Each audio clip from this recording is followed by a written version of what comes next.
78 жаста екен. Бозжырғаның бөлек қағу деген Қазанғаптың күйін орындады. Біз осымен дәстүрлі ән жанры, аспапта ойнау жанрын аяқтадық. Мәнерлеп оқу жанры, ақындық өнер жанры аяқталды. Би жанры да аяқталды.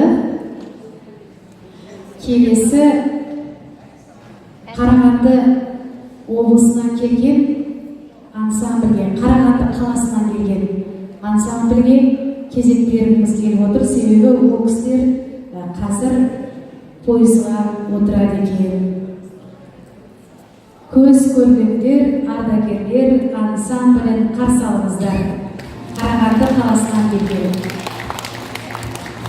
Кеншілер мәдениет сарайының өнерпаздары, ардагерлері.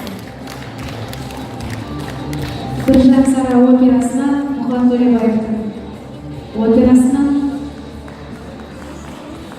либреттосын Қажым Жұмалиев жазған.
ниеттеріңіз қандай тамаша.